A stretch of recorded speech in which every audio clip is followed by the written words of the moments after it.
Hello friends, welcome to Ronita's creation.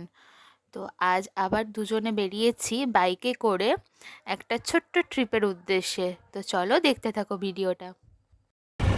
আমরা দুজনে আজকে ভোরবেলা বেরিয়ে পড়েছি পাথর প্রতিমার লক্ষ্মীপুরে বিশালাক্ষী মন্দিরের উদ্দেশ্যে। তো একদম কুয়াশা ছিল, এখন হালকা হালকা রোদ্দুর উঠেছে। দুজনে বাইক নিয়ে বেরিয়েছি। তো আমাদের বাড়ি যেহেতু জয়নগরে, আর বেশিক্ষণ লাগবে না, আর কিছুক্ষণের মধ্যে আমরা পৌঁছে যাব। আমরা মোটামুটি কটার সময় বেরোলাম? 6:30 না? হ্যাঁ, 6:30 7:30 নাগাদ বেরিয়েছি। তো এখন ঘড়িতে কটা বাজে? 8:10 বাজে। ওই 9টা নাগাদ পৌঁছে যাব। জায়গাটা কিন্তু খুব সুন্দর। তো এটা সুন্দরবন এরিয়ার মধ্যেই পড়ে। তো বেশ সুন্দর। তো আমাদের সাথে চলো, আজকে মন্দিরটা ঘুরে দেখাবো কীরকম। এত কনকনে ঠান্ডার মধ্যেও আমাদের ঘোরার তার শেষ নেই। তো তার জন্য দুজনেই বেরিয়েছি ভোরবেলা। তো তার উপর আবার চান করে বেরোনো হয়েছে। তো ভীষণ ঠান্ডা লাগছিল। প্রথমে বেরোনোর সময় তো ভিডিও করতেই পারিনি। আর তার উপরে যত বেলা বাড়ছিল এত কুয়াশা, এত কুয়াশা যে মানে রাস্তা 1 হাত 2 হাত দূরের লোককেও দেখা যাচ্ছে না। তো তার জন্য খুব আস্তে আস্তে গাড়ি চালিয়ে যেতে হচ্ছে, নাহলে আরও আগে আমরা পৌঁছে যেতাম। তো বেশ সুন্দর, এই ব্রিজটাও খুব সুন্দর। সূর্যি মামা সবে আকাশে উঠেছে আর আমরা সেই সময় পৌঁছে গেছি গোড়ের বাজার ব্রিজে। তো এই ব্রিজটা থেকে নদীটা কি নদী আমি জানি না, তো খুব সুন্দর দেখতে লাগছিল। যদিও ফোন ক্যামেরাতে অতটা ভালো বোঝা যাচ্ছে না, কেননা চারিপাশে কুয়াশায় ভর্তি, কিন্তু জলটা ওপর থেকে পুরো একদম সবুজ, আর তার চারিপাশে জঙ্গল। তো আমরা পৌঁছে গেছি সুন্দরবন এলাকা। তো এখান থেকে আমরা যাব বিশালাক্ষী মন্দিরে। দেখো একদম কুয়াশার জলটা মানে হালকা সবুজ বোঝা যাচ্ছে, কিন্তু সামনে থেকে যখন দেখছিলাম আরও আরও সবুজ লাগছিল জল। আর যেহেতু ভোরবেলা বেরিয়েছি, কোনো লোকজন ছিল না, আমরা শুধু দুজনেই ছিলাম। আর যখন বেরিয়েছিলাম এত ঠান্ডা লাগছিল, তারপরে সূর্যটা উঠতে খুব ভালো লাগছিল। তো ওই গল্প করতে করতে দেখো পৌঁছে গেলাম আমরা মন্দিরটাও ভীষণ সুন্দর, সাজানো গোছানো, আর অনেকটা এরিয়া নিয়ে মন্দিরটা। এখানে ভিতরে অনেক ডালার দোকান রয়েছে, বাইরেও রয়েছে। তো তোমাদের যেখান থেকে ইচ্ছে তোমরা কিনতে পারো। আর এই মন্দির ঠাকুর খুব জাগ্রত। এখানে সবাই মানত করে, যে কোনো মানতই করলে নাকি এখানে মা কাউকেই ফেরায় না। তো মানত চোকানোর জন্য এখানে একটা ঘর রয়েছে, মাটির আটচালার ঘর। তো সেখানে হচ্ছে কি যে উনুন, মাটির উনুন রয়েছে। ঠাকুর মশাইরা নিজেরা অন্নভোগ রান্না করে। যাদের মানত চোকানোর হয় তো তারা সামগ্রী কিনে দেয়, তারা রান্না করে ঠাকুরকে ভোগ দেয়।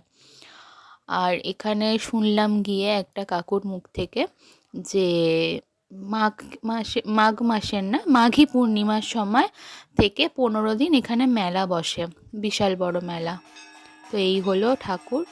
আমি আমরা এখানে ভালোভাবে পুজো দিতে পেরেছি, কেননা তখন সবে পুজো শুরু হচ্ছিল। তো পুষ্পাঞ্জলি পুজো দুটোই হয়েছে।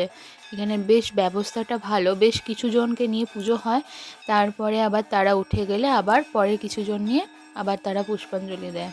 কোনো তাড়াহুড়ো নেই এখানে পুজো দেওয়ার। পুজো দেওয়া কমপ্লিট হয়ে গেছে, আমরা চলে এসেছি বিশালাক্ষী মন্দিরে। বিরাট বড় এরিয়া নিয়ে মন্দিরটা, আর বেশ সুন্দর মন্দিরটা। পুজো হচ্ছিল, পুজো দেওয়া হলো ভালোভাবে, বসে পুষ্পাঞ্জলিও দেওয়া হয়েছে। তো তারপরে আমরা বেরিয়ে পড়েছি। এটাই হলো সেই ঘর। দেখো মাটির ঘর, মাটির উনুন রয়েছে।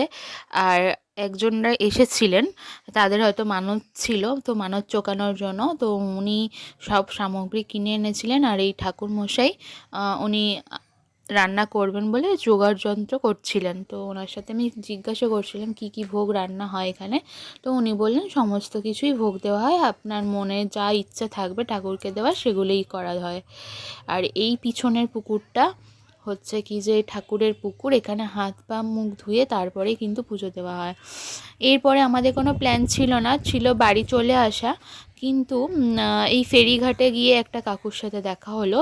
তো ওনাদের সাথে অনেকক্ষণ বসে গল্প করছিলাম। তো উনি বললেন যে ফেরিঘাটে করে পেরিয়ে গিয়ে ওই পারে হচ্ছে রামগঙ্গা পড়ে। তো রামগঙ্গাতে নাকি খুব সুন্দর জায়গাটা।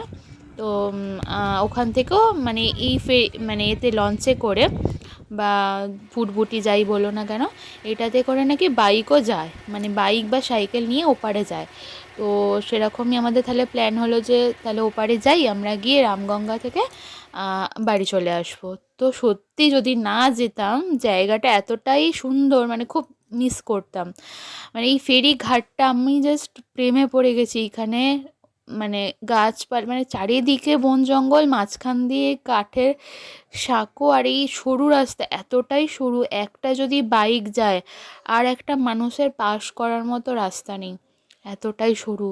আর জঙ্গল, মানে কোনো জনপ্রাণী তো নেই।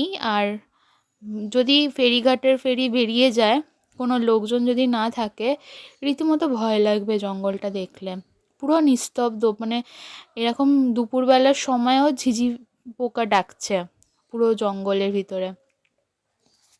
আমরা যখন এই সময় গিয়েছিলাম তখন ছিল মানে জোয়ার আসার টাইম তখনও হয়নি, খানিকটা পরে আসবে। তো যখন যাচ্ছিলাম দেখলাম যে মাটি পুরো ভেজা, তার মানে জল এলে এত দূর পর্যন্ত চলে আসে জল। এরকম এক্সপিরিয়েন্স অন্য কোনো জায়গায় গিয়ে হয়নি। তো একটা অন্য ধরনের অনুভূতি হচ্ছে। রাস্তাটা মানে জাস্ট অসাধারণ। মানে আমাদের এত ভোরবেলা উঠে ঘুরতে আসা সার্থক হয়েছে।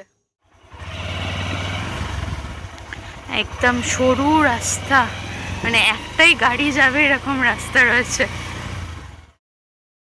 বেশি প্ল্যান প্রোগ্রাম করে কোনো ট্রিপ আমার এতটা ভালো লাগে না। হঠাৎ করে কোনো জায়গায় ঘুরতে যাওয়া, যেটা অনির্বাণ সবসময় করে থাকে, হঠাৎ করেই আমাকে নিয়ে কোথাও না কোথাও বেরোয়। তো আমার এরম ছোটোখাটো ঘোরাটা খুব ভালো লাগে। আমার কাছে খাওয়াটা বড় কথা না, কিন্তু ওর সাথে টাইম কাটানো বা এরকম ছোট ছোট জায়গায় ঘুরতে গেলে আমার খুব ভালো লাগে। তো রামগঙ্গা থেকে আমরা একটু খাওয়া দাওয়া করে এরপরে বেরিয়ে পড়েছিলাম বাড়ির উদ্দেশ্যে। তো আমরা বাড়ি চলে এসেছিলাম প্রায় ওই 2:30 পৌনে 3টে নাগাদ। তো আমার এই ছোট্ট সুন্দরবন ঘোরার ব্লগটা আপনাদের কীরকম লাগলো সেটা কিন্তু জানাতে একদমই ভুলবেন না। আর আপনাদেরও কার কার এরকম প্রকৃতির মাঝে ঘুরতে যেতে ভালো লাগে সেটাও জানাবেন। আর আমার চ্যানেলে যদি নতুন হয়ে থাকেন তাহলে অবশ্যই আমার চ্যানেলটা সাবস্ক্রাইব করে পাশে থাকবেন। ধন্যবাদ পুরো ভিডিওটা দেখার জন্য।